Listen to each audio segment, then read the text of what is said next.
If you like what I do, consider joining my channel or donating to my coffee. Links in the description.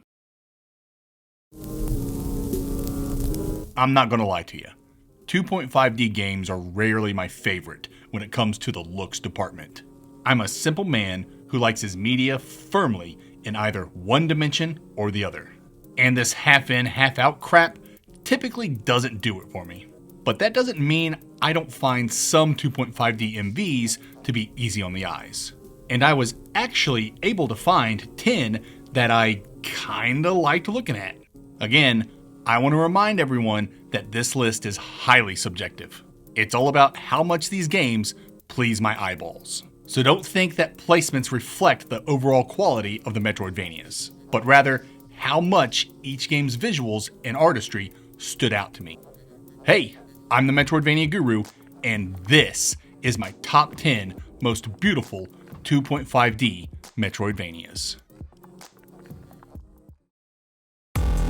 Number 10. Strider might not be the most talked about Metroidvania nowadays, but visually, it still holds up incredibly well. This reboot of the classic arcade/Sega-era ninja platformer delivers a slick, high-speed cyber ninja power fantasy, teeming with futuristic tech and stylish sci-fi backdrops. The environments pulse with energy within industrial fortresses and high-tech laboratories, all coming alive with glowing lights, layered backgrounds, and just the right amount of detail to keep the action front and center. Every slice of Hiryu's plasma blade, every acrobatic flip, every enemy takedown is animated well and highly kinetic. The fast-paced combat and fluid movement are matched perfectly by the game's slick visual design, making you feel like an unstoppable force. Ninjas, speed, style, what else could you possibly want? Number 9. Hunter X and its follow-up Hunter X Codename T are indie gems that don't get nearly enough love. And visually, they've carved out a distinct identity with their cute, anime-inspired 3D character models. The style might not appeal to everyone, but I personally dig the bold art direction. The character and enemy designs are charming and stylized, bringing a light, playful energy to the otherwise intense combat. While the level geometry can feel a bit blocky and the environments aren't the most intricate, that simplicity actually works in the game's favor, letting the vibrant particle effects of spells and special attacks really shine. It's a contrast that pops, understated backdrops making room for explosive moments of color and flair. Hunter X and its sequel might fly under the radar, but it delivers a visual style that punches well above its weight. Number 8. If H.R. Geiger and Salvador Dali teamed up to make a Souls-like Metroidvania, it'd probably look something like Grime. This is one of the most visually bizarre and arresting games on this list. The environments in Grime are deeply surreal and constantly unsettling, like you're exploring a nightmare sculpted from bone, ash, and shadow. The grotesque character designs, shifting backgrounds, and the living world itself feel like something out of an abstract sculpture gallery come to life. It's not traditionally pretty, but it's undeniably beautiful in an alien sort of way. The 2.5D style uses depth and scale brilliantly. Gigantic bosses feel overwhelming, and the environments twist and deform in ways that make you question the rules of the world. Grime doesn't aim to be pleasing to the eye. It aims to mesmerize, disturb, and fascinate. And it absolutely succeeds. Number 7. When it comes to atmosphere, Dark Light absolutely delivers. This is a moody, cyberpunk-infused Metroidvania drenched in darkness. At least, it would be drenched in darkness if not for all the game's flashy particle effects. Character models and enemy designs lean heavily into the techno-horror vibe.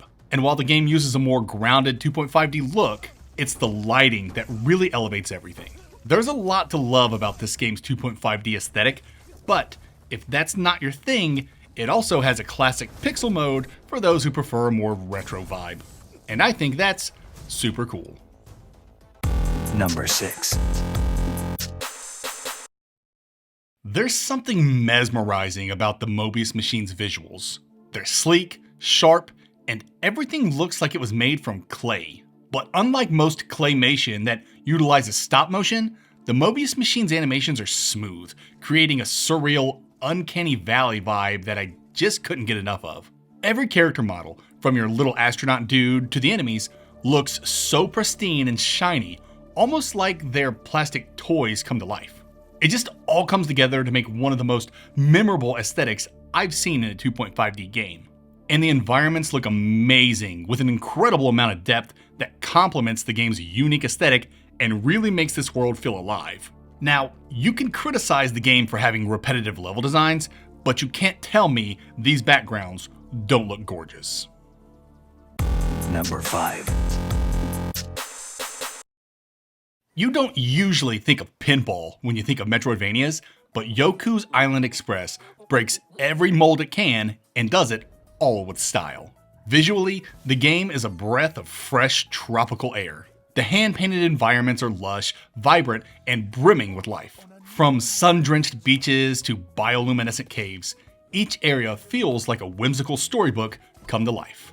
The animation work is delightfully expressive, with quirky characters and playful creatures bouncing and rolling around the screen. The blend of pinball mechanics with Metroidvania exploration gives the whole experience a kinetic, joyful energy, and the visual design leans into that fun with charming flair. It's not epic or gothic or brooding. Yoku is colorful, relaxing, and almost meditative in its beauty.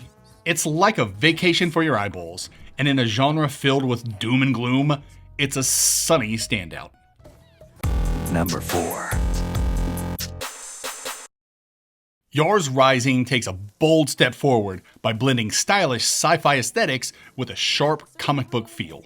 The game's visuals are crisp, clean, and packed with color. Everything pops with that modern cel-shaded look while still staying grounded in its retro Atari roots. The cutscenes are especially striking, leaning into comic panel storytelling with bold lines and punchy transitions. And in motion, the game absolutely shines. Whether you're dashing through a sleek, neon-lit lab or facing off against biomechanical monstrosities, everything feels fast, fluid, and looks super cool. The character designs have that faux anime edge, and it works. Yars Rising is quite possibly one of the most visually exciting reimaginings of a classic IP. Glitchy, glossy, and glowing with personality. Number 3. Ubisoft completely reinvented the look of Prince of Persia with The Lost Crown, and the result is a 2.5D Metroidvania that's as slick as it is stunning. This game is bursting with color, kinetic energy, and fluid animations. Every move you make feels like part of a high-budget action sequence, and the game's style never stops flexing. The environments are rich with Persian-inspired architecture, mythical energies, and sharp contrasts that give each biome a distinct flavor. From sun-scorched temples to dimly lit underground catacombs. And the visual effects? Beautiful. Time powers and attacks explode with trail effects and screen shakes that make combat feel extra punchy. Character designs toe the line between animated and stylized realism, bringing a fresh visual identity to the series while still respecting its roots. The Lost Crown may be a departure in tone and gameplay from the classic entries, but visually, it's an absolute triumph, a feast of mythical proportions. Number 2. Sleek, polished, intense. Metroid Dread might just be the best looking Metroid game ever made. And that's saying a lot for a series that helped define the genre. Mercury Steam went all in with smooth 2.5D visuals that feel modern without losing that dark, sci-fi tension the series is known for. The environments are meticulously designed, blending cold, mechanical corridors with alien biomes that shimmer with an eerie atmosphere. Lighting plays a huge role in setting the tone, with dynamic shadows and ambient glow adding somatic panache to every step Samus takes. And let's talk about those animations. Samus has never looked this fluid. Her acrobatic movement, precise aiming, and brutal counters are animated with such detail that even just running through a corridor feels satisfying. Plus, the enemy encounters crank the tension to 11 with slick cut-ins, terrifying one-hit kill sequences, and robotic menace. Metroid Dread doesn't just play great, it looks phenomenal doing it. A masterclass in 2.5D visual design. Number 1. There are beautiful games, and then there's Ori. I know in the intro I said 2.5D games are rarely my favorite when it comes to the looks department. The Ori games are that rare exception. Both Ori and the Blind Forest and Ori and the Will of the Wisps are visual masterpieces that feel like you're playing inside a living painting. The hand-painted backdrops are jaw-droppingly gorgeous, layered with parallax effects that give each frame depth and atmosphere. Every environment feels alive, from glowing forests to desolate ruins, from lush springs to ghostly deserts. And that lighting? Ethereal, magical, perfectly tuned to make every moment feel like it matters. What really sets Ori apart, though, is the animation. Ori's movements are fluid and graceful, whether dashing, climbing, or soaring midair. Every frame looks alive. Enemy animations and epic boss encounters blend seamlessly into the world, never breaking immersion. And don't even get me started on those epic chase sequences. Add in the emotional storytelling, cinematic cutscenes, and that iconic sweeping score, and you've got more than a pretty Metroidvania. You've got art in motion. Ori isn't just beautiful, it's unforgettable. And that's why it's my number 1 most beautiful 2.5D Metroidvania. And quite honestly, the most beautiful Metroidvania, regardless of art style or dimension. Which 2.5D Metroidvania I mentioned was your favorite? Did I overlook an MV that deserved a spot on this list? Let me know in the comments. As always, if you enjoyed this video, make sure to hit that like button, subscribe to the channel, and turn on notifications so you never miss another Metroidvania listicle. Later, nerds.